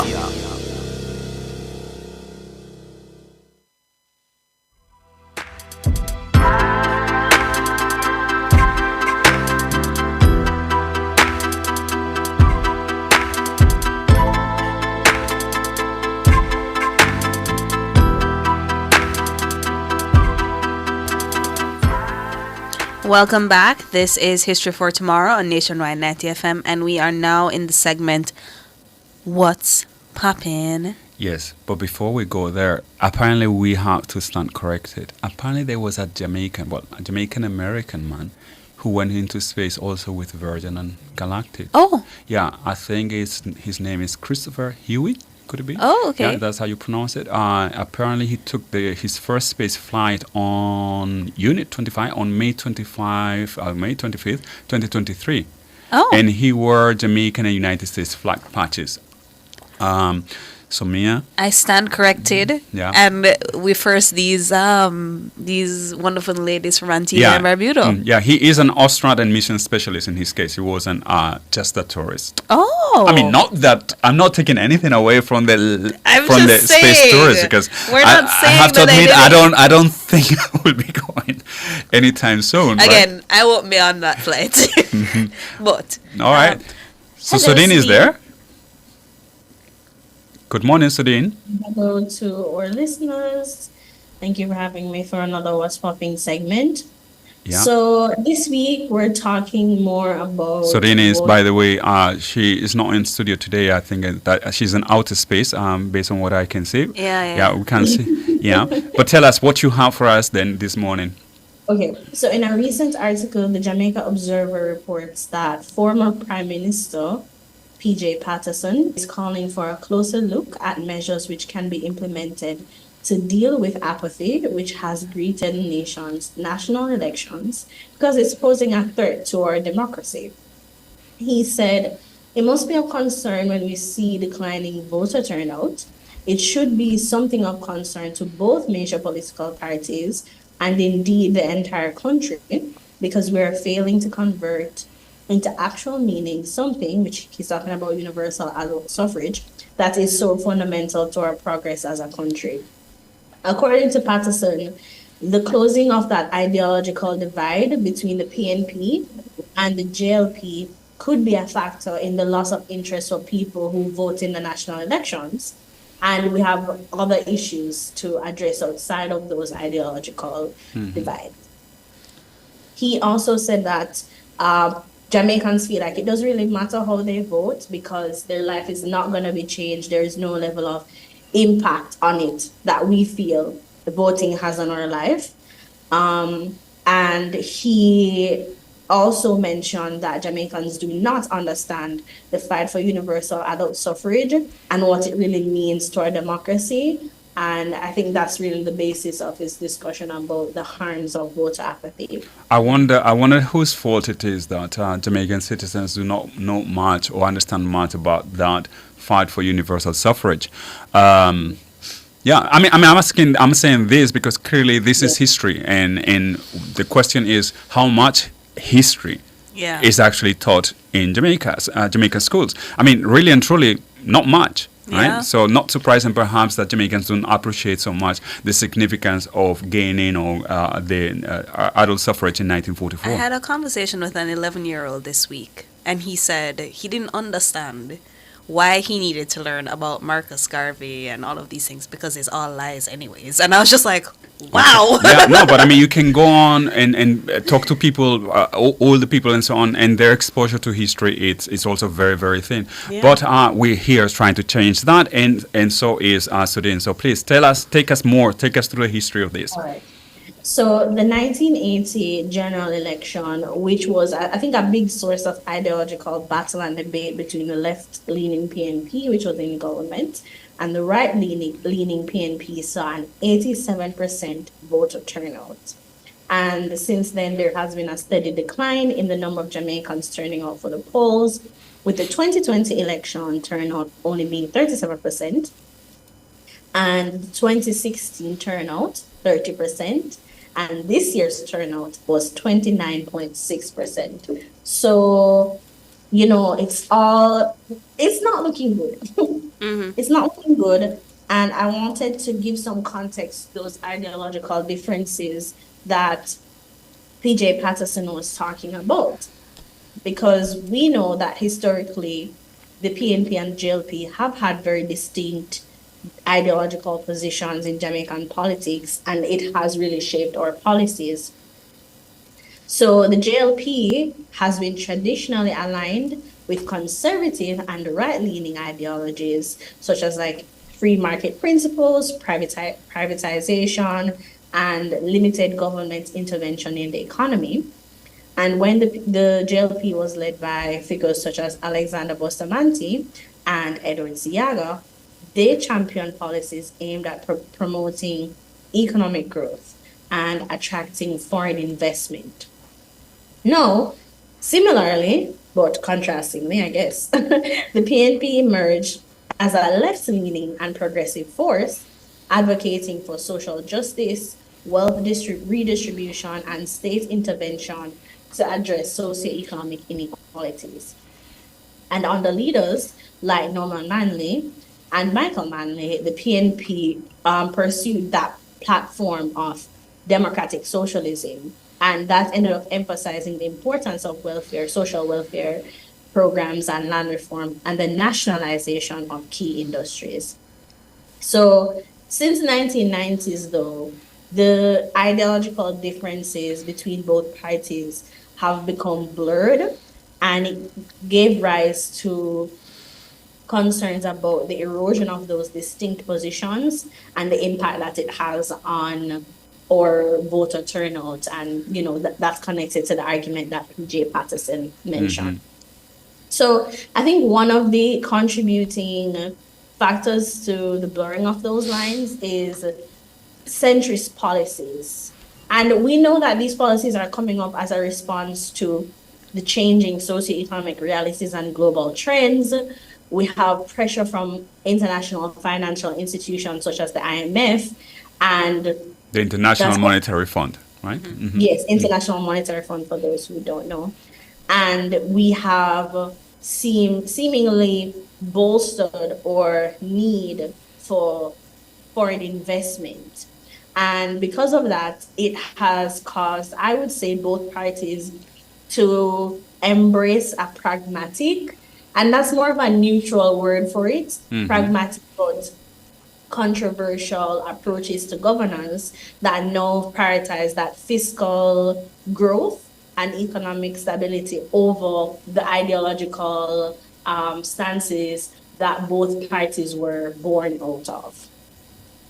So I think also with our high debt burden and the need for fiscal consolidation, just a lot has been happening within our economy that truly constrains the policy options available and chosen by both parties, because it's a choice as well.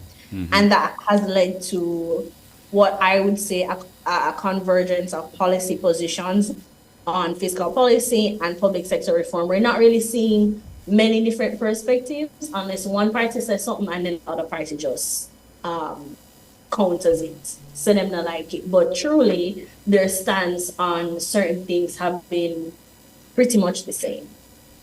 I would say also the issues of globalization and technological advancement and economic liberalization have exerted pressure on those traditional ideological frameworks, because we now have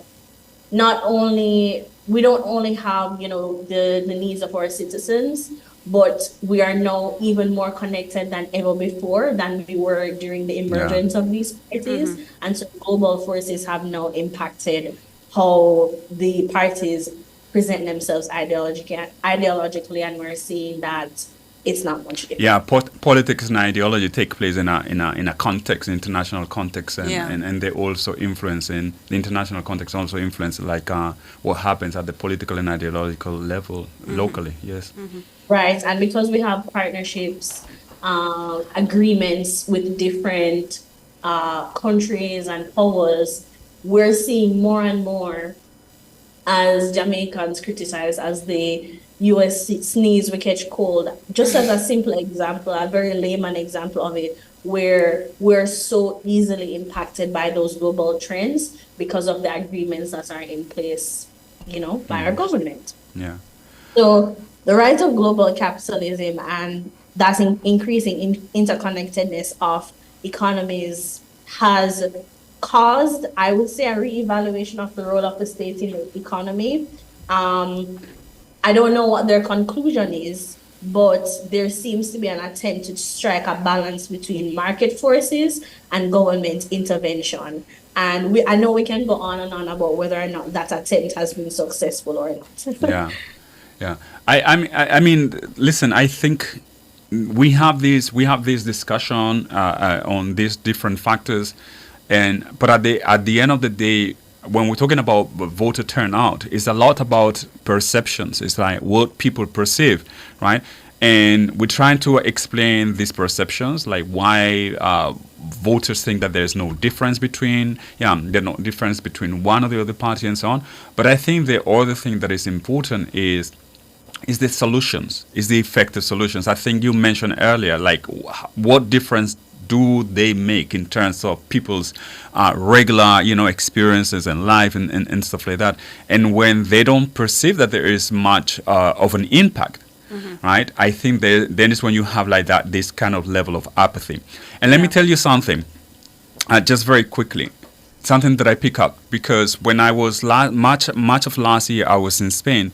And I could see a lot of like grumbling, a lot of like complaining about the parties, the government, and what they were doing, what they were not doing, and so on. Much of it came from an expectation that governments are supposed, politicians, right, in representing us in parliament, and also governments, executive, are supposed to solve our needs and give, address the challenges that we face. When you have that expectation, you put a lot of pressure on your parties, on your representatives to do that. However, in Jamaica, we don't see that, and we don't see it oftentimes because it's almost like people are giving up. That kind of expectation that the representatives and the government is going to solve those problems that they face, right? Which is sad. It's easier for government, right? Really to work in a context like this, but at the same time, and I think that's what a former prime minister raised, is that is the challenge that this poses to democracy as a system. When you have a 38% voter turnout, which I think it was in and around 38% last time in general elections. The election before, it was about 48 or thereabouts. Yeah. When you have that, and you don't see any major intervention by the two parties, by the way, because this concerns the two parties, then you have this, and eventually what is going to be, like if in the next election we have 30%, how representative and legitimate are these elected parliaments when we barely have any people? So this takes everybody. Is of course the parties, but it's also us working at academic level, the media, educators, citizens in general, and part of it has to do with expectations. What we expect, and we should expect more from our representatives. To be honest, we should expect more in terms of like we elect them to serve us, not the other way around. Yeah. And because of that, that is the fundamental contract that we need to enforce. All right. All right, thank you so much, Sudin, for sharing this with us this week. Thank you for having me, and thank you to our listeners for engaging us in this conversation. That was What's Popping. Stay tuned. We'll be back with historical birthdays.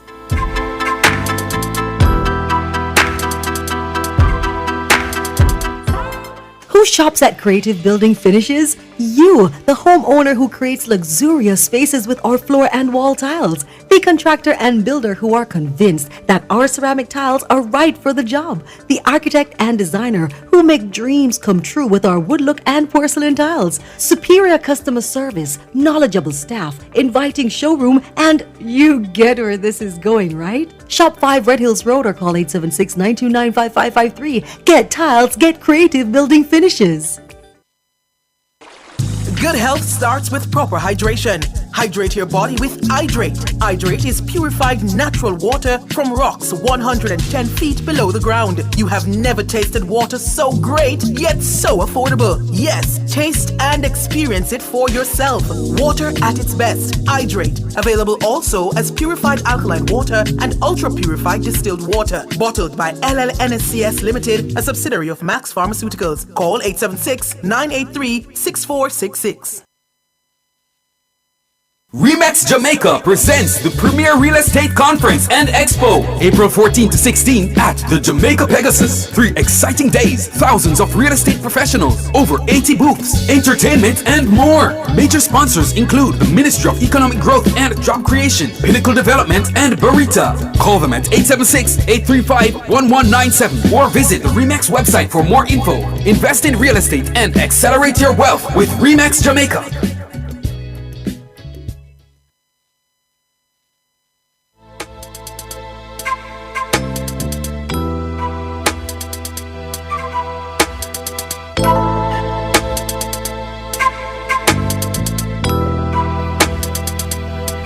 Welcome back to History for Tomorrow on Nationwide 90 FM. We are now in the final segments of the show, and at this time we highlight the birthday of a historical figure. Whose birthday are we celebrating or commemorating this week, Enrique? This week we are celebrating the birthday of poet, diplomat, and activist Lucila Godoy Alcayaga, better known as Gabriela Mistral. Happy birthday, happy birthday, happy birthday. Oh yeah, we gonna keep on celebrating. Happy birthday, happy birthday, happy birthday. Born Lucila Godoy Alcayaga in 1889 in Vicuña, Chile, Gabriela Mistral, that was her pseudonym, her upbringing was marked by both financial and emotional challenges as well as intellectual stimulation. Her father left the family when she was young, leaving her mother, a school teacher, to raise Mistral and her siblings. Despite financial hardship, her mother fostered a love for learning, which will become a defining force in Gabriela's life. This passion for language and literature will propel Gabriela Mistral on a remarkable career path. Mistral's career began in education, teaching in rural Chilean villages. Witnessing the struggles of unprivileged communities firsthand deeply impacted her. This social awareness became a central theme in her writing. Mistral's poetry explored a range of themes, but some of the most prominent threads were motherhood, love, and social issues. Her early works, like Desolación, Grief or Desolation, reflected deep personal loss. However, her focus wasn't solely on sorrow. She also celebrated the beauty of nature, particularly her homeland of Chile, and expressed a fierce love for children, evident in her collection Ternura, Tenderness. Social justice concerns, especially those related to women and the underprivileged, found voice in her poignant poems. Her talent was undeniable, and her work garnered local acclaim that eventually propelled her to international national prominence. This culminated in the Nobel Prize in Literature in 1945. Beyond her literacy acclaim, Mistral was also a dedicated activist and diplomat. She expounded on the themes very present in her poetry and sought reform on every level for those who suffer from social injustice and poverty. She championed educational reforms, particularly those that benefited women and children. Her international reputation and diplomatic skills led to appointments with the League of Nations and later UNESCO. In those roles, she tirelessly advocated for educational equality or equity and cultural exchange, leaving a lasting impact beyond the realm of poetry. So happy birthday to Gabriela Mistral. Yeah, and as I was reading a little bit more about it, it's funny because apparently during the Pinochet dictatorship in the 70s and 80s, obviously very conservative, right-wing, they tried to sort of capitalize on the figure, international prominence of Mistral, portraying her as this kind of like ideal woman. But the problem with this ideal woman is that she never married. Remember how last week we talked about what does it matter? Well, in her case, the lack of marriage apparently was a reflection of something. Apparently, there are like historians who have done work on her life and stuff like that. And I think she was a lesbian, and that she had a relationship, formal relationship, or informal rather than formal, with another woman. And of course, this is something that the dictatorship always tried to quash. Yes, especially because it wouldn't fit into the picture of Mistral that they were trying to portray. But regardless of our sexuality, clearly she left an indelible mark in terms of the letters and, of course, the social work that she did in Chile and also internationally. So happy birthday again to Gabriela Mistral. Well done. Mm-hmm. All right. What are our listeners telling us in the social media and on YouTube in particular? Is there anything remarkable there? Well, it was really a everything vibe. Is remarkable. By yes, the way, of course, we appreciate everything, but it was definitely a really vibrant discussion, especially around the music interview we did earlier with Herbie Miller and Dr. Isis Samaj Hall. And you know, we have like Noala saying there is this tone deafness to Jamaican music. By this I mean we ignore the non-popular music like the opera singer that we heard about, and also the great Willard White, who sang Wotan at Beirut Festival. And, you know, as we go through, we just think about the fact that there's so many different industries within music. You have like folk music, you have the opera, you have there's a lot to be said about our music education. And in the same breath as we talk about history, we talk about culture being diminished because it's just not at the forefront.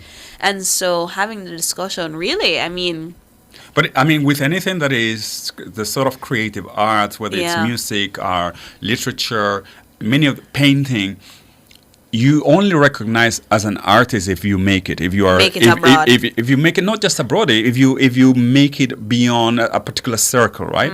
So it's almost that you may be a musician, an accomplished musician, but you might not be called a musician just because you don't do that for a living. You do other things for a living and so on. So it's obviously, I always find it that very challenging. It relies so much on external recognition as opposed to maybe other fields, right? Yeah. Oh, and actually, and Larissa just said, and I thank you for this.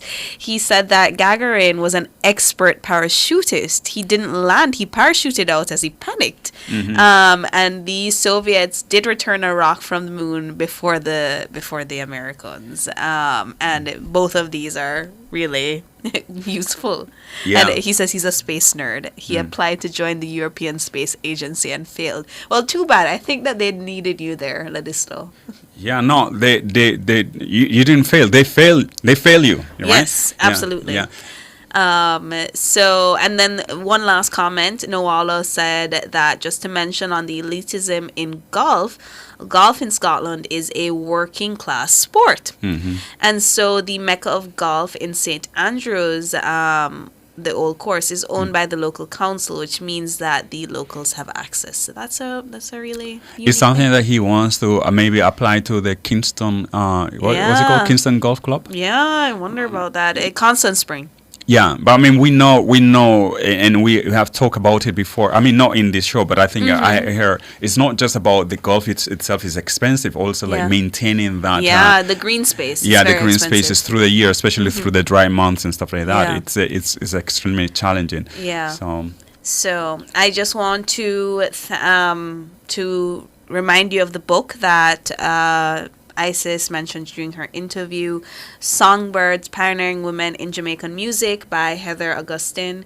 And I just want to thank you all for tuning into History for Tomorrow. It was great to have you. And thank you to our guests, Herbie Miller, Isis Samaj Hall, and as usual, Dr. Julian Cressel. Also, thank you to our producer, Sudin Peters. Please remember to listen to our repeat of the show if you miss anything. It's broadcast on Monday at 9:30 p.m. And also, please do tell people in your circle about History for Tomorrow. So join us next Saturday for another History for Tomorrow program right here on Nationwide 90 FM. Until next week, take care. Have a great week.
Good health starts with proper hydration. Hydrate your body with Hydrate.